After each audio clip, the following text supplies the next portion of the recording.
Hi friends, ಹೇಗಿದ್ದೀರಾ ಎಲ್ಲರೂ? Welcome to Annie's life boat. Friends, ನಾನು ಇವತ್ತು ಈ ವಿಡಿಯೋದಲ್ಲಿ ನಿಮ್ಮೆಲ್ಲರ ಜೊತೆಗೆ ನೀರು ತುಂಬುವ ಹಬ್ಬ ದೀಪಾವಳಿ 2ನೇ ದಿನದಲ್ಲಿ ಆಚರಣೆ ಮಾಡೋದು ಹೇಗೆ ಅಂತ ತೋರಿಸ್ಕೊಡ್ತೀನಿ. ನಾನು ಯಾವ ರೀತಿ ನಮ್ಮ ಮನೇಲಿ ಆಚರಿಸ್ತೀನಿ, ಯಾವ ರೀತಿ ನಾನು ದೀಪಾವಳಿ ಹಬ್ಬನ ಸೆಲೆಬ್ರೇಟ್ ಮಾಡ್ತೀನಿ ಅಂತ ನನ್ನ ಶೈಲಿಯಲ್ಲಿ ನಿಮಗೆ ತೋರಿಸ್ತಾ ಇದ್ದೀನಿ. ನೋಡಿ ಫ್ರೆಂಡ್ಸ್, ಇವತ್ತು ದೀಪಾವಳಿಯ 2ನೇ ದಿನ. ಇವತ್ತು ನೀರು ತುಂಬುವ ಹಬ್ಬ ಅಂತಾರೆ. ಫಸ್ಟ್ ಡೇ ಬಂದು ಯಮಧರ್ಮ ದೇವರಿಗೆ ದೀಪಾರಾಧನೆ ಮಾಡಬೇಕು, ಕುಬೇರಸ್ವಾಮಿಗೆ ದೀಪಾರಾಧನೆ ಮಾಡಬೇಕು, ಮತ್ತು ಗಣಪತಿ, ಲಕ್ಷ್ಮೀ, ಸರಸ್ವತಿ ಅವರಿಗೆ ದೀಪಾರಾಧನೆ ಮಾಡಬೇಕು. ಮತ್ತು ಫಸ್ಟು ನಮ್ಮ ಮನೆ ದೇವ್ರಿಗೆ ಯಾವ ಥರ ಪೂಜೆ ಮಾಡಬೇಕು ಅಂತ ತೋರಿಸ್ಕೊಟ್ಟೆ. ಈ ದಿನ ನಾನು ಸ್ಪೆಷಲಾಗಿ ನೀರು ತುಂಬುವ ಹಬ್ಬ ಯಾವ ರೀತಿ ಆಚರಣೆ ಮಾಡೋದು ಅಂತ ಹೇಳ್ಕೊಡ್ತೀನಿ. ನೋಡಿ ಫ್ರೆಂಡ್ಸ್, ನಾನು ಇಲ್ಲಿ ಬಿಂದಿಗೆ ಕಾಣಿಸ್ತಾ ಇದ್ದಿಲ್ಲ ನನ್ನ ದೇವ್ರ ಮಂಟಪದ ಒಳಗೆ. ಅದರ ತುಂಬ ನೀರು ಗಂಗೆ ಪೂಜೆ ಮಾಡಿಕೊಂಡು ಔಟ್ಸೈಡಿಂದ ನೀರು ತುಂಬಿಸ್ಕೊಂಡು ಬರಬೇಕಾಗುತ್ತೆ. ನೆಲ್ಲಿ ಟ್ಯಾಪಲ್ಲೆಲ್ಲ ಇದ್ದರೆ ತುಂಬಿಸ್ಕೊಳ್ಳಿ. ನೀರು ತುಂಬಿಸ್ಕೊಂಡು ಬಂದು ಈ ಥರ ಚೊಂಬಲ್ಲಿ ಬಿಂದಿಗೆಯಲ್ಲಿ ಇಟ್ಕೊಂಡು ದೇವ್ರ ಮನೇಲಿ ಇಡಬೇಕಾಗುತ್ತೆ. ಅದಕ್ಕೆ ಕಂಕಣ ಕಟ್ಟಬೇಕಾಗುತ್ತೆ, ಮತ್ತು ಗೆಜ್ಜೆ ವಸ್ತ್ರ ಹಾಕಬೇಕಾಗುತ್ತೆ, ಅರಿಶಿನ ಕುಂಕುಮ 3 ಕಡೆ ಇಡಬೇಕಾಗುತ್ತೆ. ನೀರೊಳಗಡೆ ನಾವು ಗಂಗಾ ದೇವ್ರನ್ನ ಪ್ರಾರ್ಥನೆ ಮಾಡಿ ಪೂಜೆ ಮಾಡಬೇಕಾಗತ್ತೆ. ಅಕ್ಷತೆ ಹಾಕಬೇಕು ನೀರೊಳಗೆ, ಅರಿಶಿನ ಕುಂಕುಮ, ಮತ್ತು ನೋಡಿ ಇಲ್ಲಿ ಇದು ಗೋಮೂತ್ರ ಅಂತ ಬರುತ್ತೆ, ಎಲ್ಲ ಗಂಗೆ ಅಂಗಡಿಯಲ್ಲಿ ಸಿಗುತ್ತೆ. ಗೋಮೂತ್ರನ ಒಂದು 3 ಡ್ರಾಪ್ಸ್ ಹಾಕಿದ್ರೆ ಸಾಕು. ಈ ರೀತಿ ಒಂದು ಹೂವು ಹಿಡ್ಕೊಂಡು ಸಂಕಲ್ಪ ಮಾಡ್ಕೋಬೇಕಾಗುತ್ತೆ. ಗಂಗಮ್ಮ ದೇವರಿಗೆ, ನಮಗೆ, ನಮ್ಮ ಮಕ್ಕಳಿಗೆ, ನಮ್ಮ ಕುಟುಂಬದವರಿಗೆ ಎಲ್ಲರಿಗೂ ಆಯುಸ್ಸು, ಆರೋಗ್ಯ, ಯಶಸ್ಸು, ಸಮೃದ್ಧಿಯನ್ನು ಕೊಟ್ಟು ಕಾಪಾಡಮ್ಮ ಅಂತ ಪ್ರಾರ್ಥನೆ ಮಾಡಿ ಸಂಕಲ್ಪ ಮಾಡಿಕೊಂಡು ನಾವು ಪೂಜೆನ ಮಾಡ್ಕೋಬೇಕಾಗತ್ತೆ. ನೀರು ತುಂಬುವ ಹಬ್ಬ ಅಂದ್ರೇ ವಿಶೇಷ. ಔಟ್ಸೈಡಿಂದ ನೀರನ್ನ ಎತ್ಕೊಂಡು ಬಂದು ಹಳೆ ಕಾಲದಲ್ಲಿ ಅಂದರೆ ದೊಡ್ಡ ದೊಡ್ಡ ಪಾತ್ರೆಗಳಿಗೆಲ್ಲ ನೀರು ತುಂಬಿಬಿಟ್ಟು ದೇವ್ರ ಮನೆ ಹತ್ರ ಇಟ್ಟು ಅದಕ್ಕೆ ಪ್ರಾರ್ಥನೆ ಸಂಕಲ್ಪಗಳನ್ನೆಲ್ಲ ಮಾಡಿಕೊಂಡು ಗಂಗಾ ಮಂತ್ರ ಎಲ್ಲ ಹೇಳ್ಕೊಂಡು ಪೂಜೆ ಮಾಡ್ತಾಯಿದ್ರು. ಈಗ ನಾವೆಲ್ಲ ಅಷ್ಟೊಂದೆಲ್ಲ ಮಾಡೋಕ್ಕಾಗೋದಿಲ್ಲ.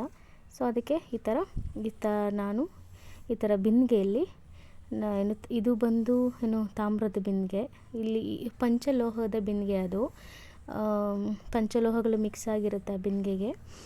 ಆ ಬಿಂದಿಗೆಯಲ್ಲಿ ನೀರನ್ನ ತುಂಬಿಕೊಂಡು ಬಂದು ದೇವ್ರ ಮನೆಯಲ್ಲಿ ಸ್ಥಾಪನೆ ಮಾಡಿ ಅದಕ್ಕೆ ಇವಾಗ ನಾನು ಪೂಜೆಯನ್ನು ಮಾಡ್ತಾಯಿದ್ದೀನಿ. ಕಡ್ಡಿ ಎಲ್ಲ ಹಚ್ಚಿದ್ದೀನಿ. ಈಗ ಕಡ್ಡಿ ಎಲ್ಲ ಹಚ್ಚಿ ಮತ್ತು ಮಂಗಳಾರತಿ ಮಾಡಿ, ಕರ್ಪೂರದ ಮಂಗಳಾರತಿ ಮಾಡಿ, ದೀಪಗಳನ್ನು ಹಚ್ಚಿ ದೇವ್ರಿಗೆ ಅಲಂಕಾರ ಎಲ್ಲ ಮಾಡಿ. ದೀಪಾವಳಿ ಅಂದ್ರೇ ದೀಪಗಳು ತುಂಬ ಹಚ್ಚೋಕ್ಕೆ ನನಗೆ ತುಂಬ ಇಷ್ಟ ಆಗುತ್ತೆ. ಸೊ ನಾನು ತುಂಬ ದೀಪಗಳನ್ನ ಹಚ್ಚಿರ್ತೀನಿ. ದೇವ್ರ ಮನೇಲಾಗಿರ್ಬೋದು, ಔಟ್ಸೈಡ್ ಆಗಿರ್ಬೋದು, ನನಗೆ ದೀಪ ಹಚ್ಚೋದಂದ್ರೇ ಖುಷಿ. ನೋಡಿ ಫ್ರೆಂಡ್ಸ್, ಈಗ ನಾನು ಗಂಗೆ ಪೂಜೆ ಮಾಡ್ತಾಯಿದ್ದೀನಿ. ನನ್ನ ಮಗ ವಿಡಿಯೋ ಮಾಡ್ತಾಯಿದ್ದಾನೆ. ನೋಡಿ ಎಷ್ಟು ಚೆನ್ನಾಗಿ, ಎಷ್ಟು ಅದ್ಭುತವಾಗಿ ನೋಡಿ ದೀಪಗಳು ಉರಿತಾ ಇದ್ರೇ ಏನೋ ಒಂಥರ ಮನಸ್ಸಿಗೆ ಆನಂದ ಸಿಗುತ್ತೆ. ಈ ರೀತಿ ನಾನು ನೀರು ತುಂಬುವ ಹಬ್ಬನ ಆಚರಣೆ ಮಾಡ್ತೀನಿ. ಈ ಪೂಜೆನ ನಾನು ಸಾಯಂಕಾಲ 5 ಗಂಟೆಗೆ ಸ್ಟಾರ್ಟ್ ಮಾಡಿದ್ದೀನಿ.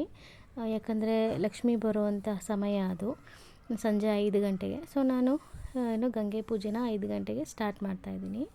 ಗಣಪತಿ ಅವರಿಗೆ ಪೂಜೆ ಮಾಡಬೇಕು, ಮನೆ ದೇವರಿಗೆ ನೆಕ್ಸ್ಟ್ ಪೂಜೆ ಮಾಡಬೇಕು, ಮತ್ತು ನಾವು ಇಷ್ಟ ಆಗುವಂತಹ ದೇವರುಗಳಿಗೆ ಪೂಜೆ ಮಾಡಬೇಕಾಗತ್ತೆ. ನೋಡಿ, ಈಗ ಕಡ್ಡಿ ಆರತಿ ಮುಗೀತು. ಈಗ ನಾನು ಮಂಗಳಾರತಿ ಮತ್ತು ಪಂಚ ದೀಪಾರಾಧನೆಗಳನ್ನು ಮಾಡ್ತೀನಿ. ದೇವರಿಗೆ ನಿಮಗೆ ಗಂಗೆ ಮಂತ್ರ ಬರೋ ಹಾಗಿದ್ದರೆ ಖಂಡಿತ ಗಂಗೆ ದೇವ್ರ ಮಂತ್ರನ ಸ್ಫಟನೆ ಮಾಡಿಕೊಂಡು ಪೂಜೆ ಮಾಡಿ. ನೋಡಿ, ಈ ಥರ ಮನೆ ದೇವ್ರ ಪೂಜೆ ಆಯಿತು, ಗಂಗೆ ಪೂಜೆ ಆಯಿತು, ಗಣಪತಿ ಪೂಜೆ ಆಯಿತು, ಎಲ್ಲ ರೀತಿಯಾದ ಪೂಜೆನ ಮಾಡ್ತಾಯಿದ್ದೀನಿ. ಸ್ವೀಟ್ ಏನಾದರೂ ಒಂದು ಸ್ವೀಟನ್ನ ಮಾಡ್ಕೊಳ್ಳಿ. ನಿಮ್ಮ ಕೈಲಿ ಆಗೋವಂತಹ ಯಾವ ಥರ ಪೂಜೆ ಸ್ವೀಟ್ ಮಾಡ್ಕೋಬೋದು ಆ ರೀತಿ ಮಾಡ್ಕೊಳ್ಳಿ. ಮತ್ತು ಕೆಂಪು ಆರತಿ ಕಾಣಿಸ್ತಾ ಇದೆಯಲ್ಲ, ಕೆಂಪು ಆರತಿನ ಮಾಡ್ಕೋಬೇಕಾಗುತ್ತೆ. ದೀಪಾವಳಿ ಹಬ್ಬ ಸ್ಟಾರ್ಟ್ ಆದಾಗಿನಿಂದ ನೀವು ಶುರು ಮಾಡ್ಕೊಳ್ಳಿ ಕೆಂಪು ಆರತಿ ಮಾಡಿ ಇಟ್ಕೊಂಡಿರೋದನ್ನ. ಪೂಜೆ ಎಲ್ಲ ಮುಗಿದ್ಮೇಲೆ, ಧೂಪ ಎಲ್ಲ ಹಾಕಿದ್ಮೇಲೆ, ಮಂಗಳಾರತಿ ಎಲ್ಲ ಮಾಡಿ, ಕಾಯಿ ಎಲ್ಲ ಹೊಡೆದ್ಮೇಲೆ ಕೆಂಪು ಆರತಿನ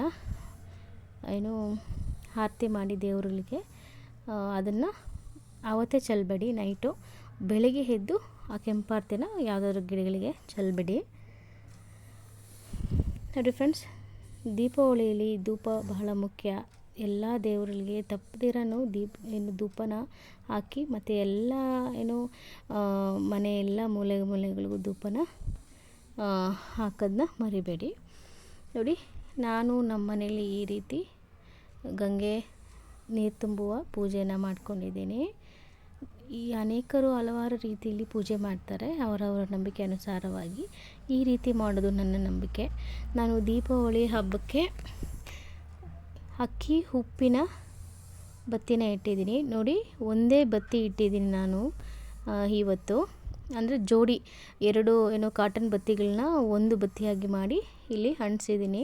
ಅದಕ್ಕೆ ಕಾಯಿನ್ ಹಾಕಿದ್ದೀನಿ, ಯಾಲಕ್ಕಿ 2, ಲವಂಗ 2 ಹಾಕಿದ್ದೀನಿ. ಯಾಕಂದರೆ ಲಕ್ಷ್ಮಿಗೆ ತುಂಬ ಇಷ್ಟವಾದದ್ದು. ಮಂಗಳಾರತಿ ಮಾಡುವಾಗ ನಿಮಗೆ ಗಾಯತ್ರಿ ಮಂತ್ರ ಬಂದರೆ ಹೇಳ್ಕೊಳ್ಳಿ, ಮೃತ್ಯುಂಜಯ ಮಂತ್ರ ಹೇಳ್ಕೊಳ್ಳಿ, ಮತ್ತು ಗಂಗಾದೇವಿ ಮಂತ್ರ ಹೇಳ್ಕೊಳ್ಳಿ, ಲಕ್ಷ್ಮೀ ನಾರಾಯಣರ ಮಂತ್ರ ಹೇಳ್ಕೊಳ್ಳಿ, ಲಕ್ಷ್ಮೀದೇವಿಯ ಗಾಯತ್ರಿ ಮಂತ್ರ ಹೇಳ್ಕೊಳ್ಳಿ, ಅಷ್ಟಲಕ್ಷ್ಮಿ ಮಂತ್ರ ಆರಾಧನೆ ಮಾಡಿ. ಈ ಥರ ಅನೇಕ ದೇವರ ಮಂತ್ರಗಳನ್ನ ಹೇಳ್ಕೊಂಡು ಮಂಗಳಾರತಿ ಮಾಡಿ ಅಕ್ಷತೆ ಹಾಕಿ ದೇವರಿಗೆ ನಾವೆಷ್ಟು ಭಕ್ತಿ ಶ್ರದ್ಧೆಯಿಂದ ಮಾಡ್ತೀವೋ ಅಷ್ಟೇ ದೇವರ ಅನುಗ್ರಹ ನಮಗಾಗುತ್ತೆ ಅನ್ನೋದು ನನ್ನ ನಂಬಿಕೆ. ಎಷ್ಟು ಗ್ರ್ಯಾಂಡಾಗಿ ಮಾಡ್ತೀವಿ ಅಂತಲ್ಲ, ಎಷ್ಟು ನಮ್ಮ ಕೈಯಲ್ಲಿ ಎಷ್ಟು ಮಟ್ಟಿಗೆ ಮಾಡೋದಕ್ಕೆ ಆಗುತ್ತೋ ಅಷ್ಟು ನಾವು ಶ್ರದ್ಧಾ ಭಕ್ತಿಯಿಂದ ಮಾಡಬೇಕಾಗುತ್ತೆ. ಸರಿ ಫ್ರೆಂಡ್ಸ್, ಈಗ ಮಂಗಳಾರತಿ ಮುಗೀತು. ನಾನಿವತ್ತು ದೇವರಿಗೆ ನೈವೇದ್ಯಕ್ಕೆ ಸ್ವೀಟ್ಸ್ ಮಾಡಿದ್ದೀನಿ, ಮತ್ತು ದೇವರಿಗೆ ನೈವೇದ್ಯ ಇಟ್ಟಿದ್ದೀನಿ, ಮತ್ತು ದೇವರಿಗೆಲ್ಲ ಗಂಗೆ ಪೂಜೆ ಎಲ್ಲ ನೀಟಾಗಿ ಮಾಡಿದ್ದೀನಿ. ಈ ನೀರನ್ನು ನಾವು ಏನು ಮಾಡಬೇಕಂದ್ರೆ, ಈ ಗಂಗಾ ನೀರು ತುಂಬುವ ಹಬ್ಬ, ನೀರು ತುಂಬಿ ಏನಿವತ್ತು ಪೂಜೆ ಮಾಡಿದ್ದೀವಿ ಭಕ್ತಿಯಿಂದ ಸಂಕಲ್ಪಗಳು ಮಾಡಿಕೊಂಡು, ಇವತ್ತೆಲ್ಲ ದೇವ್ರ ಮನೆಯಲ್ಲೇ ಆ ಬಿಂದಿಗೆ ಇರಬೇಕಾಗುತ್ತೆ. ಬೆಳಗ್ಗೆ ಎದ್ದು ಏನು ಮಾಡಬೇಕು, ನಾವು ಈ ಬಿಂದಿಗೆಯಲ್ಲಿರುವಂತಹ ನೀರಿಂದನೇ ನಾವು ಸ್ನಾನಗಳೆಲ್ಲ ಮನೇಲಿ ಎಷ್ಟು ಜನ ಇದೆಯೋ ಅಷ್ಟು ಜನ ಎಲ್ಲನೂ ತಲೆಗೆ ಎಣ್ಣೆ ಹಚ್ಕೊಂಡು ಸ್ನಾನ ಮಾಡಬೇಕಾಗುತ್ತೆ. ಅದಕ್ಕೋಸ್ಕರ ಆ ನೀರಿಗೆ ನಾವು ಪೂಜೆ ಮಾಡೋದ್ರ ಮೂಲಕ ಶಕ್ತಿನ ತುಂಬೋದೇ ಇದರ ವಿಷಯ. ಇವಾಗ ನಾವೆಲ್ಲ ಪೂಜೆ ಎಲ್ಲ ಅದರಲ್ಲಿರೋ ಬಿಂದಿಗೆಯಲ್ಲಿರೋ ನೀರು ತುಂಬ ಎನರ್ಜೆಟಿಕ್ ಆಗಿರುತ್ತೆ. ಸೊ ಇಡೀ ಎಂಟೈರ್ ನೈಟೆಲ್ಲ ದೇವ್ರ ಮನೆಯಲ್ಲೇ ಇರುತ್ತೆ. ಬೆಳಗ್ಗೆ ಎದ್ದು ನಾವು ಸೂರ್ಯ ಊಟಕ್ಕಿಂತ ಮುಂಚೆ ಆ ಬಿಂದಿಗೆನಲ್ಲಿರೋ ನೀರನ್ನ ನಾವು ಸ್ನಾನ ಮಾಡೋ ನೀರಿಗೆ ಬೆರೆಸ್ಕೊಂಡು ಮನೆಯವರೆಲ್ಲ ತಲೆಗಳಿಗೆಲ್ಲ ಆಯುರ್ವೇದಿಕ್ ಎಣ್ಣೆ ಹಾಕ್ಕೊಂಡು ಸ್ನಾನ ಮಾಡಿ ಲಕ್ಷ್ಮೀ ಪೂಜೆಗೆ ನಾವು ನಾಳೆ ರೆಡಿ ಆಗ್ತೀವಿ. ಇವತ್ತೆಲ್ಲ ಈ ರೀತಿ ನೀರು ದೇವ್ರ ಮನೆಯಲ್ಲೇ ಇರಬೇಕಾಗತ್ತೆ. ನೋಡಿ ಫ್ರೆಂಡ್ಸ್, ಎಷ್ಟು ಚೆನ್ನಾಗಿ ನಂದು ಪೂಜೆ ಮುಗೀತು. ಇವತ್ತು ಶ್ರದ್ಧೆಯಿಂದ ಮಾಡಿದ್ದೀನಿ. ಈ ಪೂಜೆ ನೋಡೋದಕ್ಕೆ ತುಂಬ ಕಣ್ಣಿಗೆ ತಂಪಾಗಿರುತ್ತೆ, ಮನಸ್ಸಿಗೆ ಆನಂದವಾಗಿರುತ್ತೆ. ನನಗಂತೂ ತುಂಬ ಖುಷಿ ಆಯಿತು ಪೂಜೆ ಮಾಡಿ. ನನಗೆ ಬರೋಷ್ಟು ನಾನು ಮಾಡಿದ್ದೀನಿ. ನಿಮ್ಮೆಲ್ಲರಿಗೂ ಇನ್ನೂ ಏನಾದರೂ ವಿಷಯಗಳು ವಿಶೇಷವಾಗಿ ಗೊತ್ತಿದ್ದರೆ ಖಂಡಿತ ಕಮೆಂಟ್ ಸೆಕ್ಷನಲ್ಲಿ ನನ್ನ ಜೊತೆ ಶೇರ್ ಮಾಡ್ಕೊಳ್ಳಿ. ಇವತ್ತಿನ ಈ ನೀರು ತುಂಬುವ ಹಬ್ಬ ಮುಗೀತು. ಸೊ ನೆಕ್ಸ್ಟು ನಾಳೆ ದೀಪಾವಳಿ ಹಬ್ಬದ 3ನೇ ದಿನ ಯಾವ ರೀತಿ ನಾನು ಹಬ್ಬ ಮಾಡ್ತೀನಿ, ಪೂಜೆ ಆರಾಧನೆಗಳನ್ನ ಮಾಡ್ತೀನಿ ಅಂತ ನಿಮ್ಮ ಜೊತೆ ನಾನು ಶೇರ್ ಮಾಡ್ಕೊಳ್ತೀನಿ. ವಿಡಿಯೋ ಇಷ್ಟ ಆಗಿದ್ದರೆ ದಯವಿಟ್ಟು ಶೇರ್ ಮಾಡೋದನ್ನು ಮರಿಬೇಡಿ, ಮತ್ತು ನಿಮ್ಮ ಒಪಿನಿಯನ್ಸ್ ಎಲ್ಲ ಕಮೆಂಟ್ ಸೆಕ್ಷನಲ್ಲಿ ಹಾಕಿ ನಾನು ರಿಪ್ಲೈ ಮಾಡ್ತೀನಿ. ನೋಡಿ, ನನ್ನ ದೇವರು ಪೂಜೆ ಮಾಡ್ತಾಯಿದ್ರೆ ನನ್ನ ಮಗ ಬಂದು ಅವನು ಬ್ಲೆಸ್ಸಿಂಗ್ಸ್ ತಗೊಂಡ. ಸೊ ಅವನು ಹಾಯ್ ಮಾತ್ರ ಮಾಡ್ತಾನೆ, ತುಂಬ ಚಿಕ್ಕ ಪಾಪದು. ಓಕೆ ಫ್ರೆಂಡ್ಸ್, ಎಲ್ಲರಿಗೂ ಹ್ಯಾಪಿ ದಿವಾಲಿ. ಸೊ ಈ ವಿಡಿಯೋ ನಿಮ್ಗೆ ಇಷ್ಟ ಆಗಿದ್ದರೆ ಫ್ರೆಂಡ್ಸ್, ನಿಮ್ಮ ಫ್ಯಾಮಿಲಿಗೆ ಎಲ್ಲರಿಗೂ ಶೇರ್ ಮಾಡ್ಕೊಳ್ಳಿ. ಆಮೇಲೆ ಬೇಗ ಫಟಾಫಟ್ ಅಂತ ನನ್ನ ಚಾನಲ್ಗೆ ಸಬ್ಸ್ಕ್ರೈಬ್ ಮಾಡ್ಕೊಬಿಡಿ, ಹೊಸ್ದಾಗಿ ನೋಡೋರೆಲ್ಲರೂ. ಮತ್ತು ನನಗಿದೇ ರೀತಿ ನಿಮ್ಮ ಸಪೋರ್ಟು ಬ್ಲೆಸ್ಸಿಂಗ್ಸ್ ಎಲ್ಲ ನನ್ನ ಜೊತೆ ಇರಲಿ. ದೀಪಾವಳಿ ಹಬ್ಬನ ಇದೇ ರೀತಿ ಎಲ್ಲ ಖುಷಿಯಾಗಿ ಆಚರಣೆ ಮಾಡೋಣ ನಾವೆಲ್ಲ ಒಟ್ಟಿಗೆ ಸೇರಿ. ಓಕೆನಾ? ಸೊ ಇವಾಗ ಈ ನೀರು ತುಂಬುವ ಹಬ್ಬ ಇಲ್ಲಿಗೆ ಮುಕ್ತಾಯ ಆಯಿತು. ನಾಳೆ ಈ ನೀರನ್ನ ನಾನು ಯಾವ ರೀತಿ ಬಳಸ್ಕೊಳ್ತೀವಿ ನಾವು ನೆಕ್ಸ್ಟು ದೀಪಾವಳಿ ಲಕ್ಷ್ಮೀ ಪೂಜೆ ಮೇಯ್ನ್ ಹಬ್ಬ ಯಾವ ರೀತಿ ಸ್ಟಾರ್ಟ್ ಆಗುತ್ತೆ ಅಂತ ನೆಕ್ಸ್ಟ್ ವಿಡಿಯೋದಲ್ಲಿ ನಾನು ನಿಮ್ಮ ಜೊತೆ ಎಲ್ಲ ಶೇರ್ ಮಾಡ್ಕೊಳ್ತಾ ಬರ್ತೀನಿ. ದಯವಿಟ್ಟು ವಿಡಿಯೋನ ಲೈಕ್ ಮಾಡಿ, ಕಮೆಂಟ್ ಮಾಡಿ, ಶೇರ್ ಮಾಡಿ, ಫಟಾಫಟ್ ಅಂತ ಎಲ್ಲರೂ ಸಬ್ಸ್ಕ್ರೈಬ್ ಮಾಡ್ಕೊಳ್ಳೋದನ್ನ ಮರಿಬೇಡಿ. ಓಕೆ, ನಿಮ್ಮೆಲ್ಲರಿಗೂ ಶುಭರಾತ್ರಿ. Take care. ನೆಕ್ಸ್ಟ್ ವಿಡಿಯೋದಲ್ಲಿ ಭೇಟಿಯಾಗೋಣ. ಬಾಯ್ ಬಾಯ್.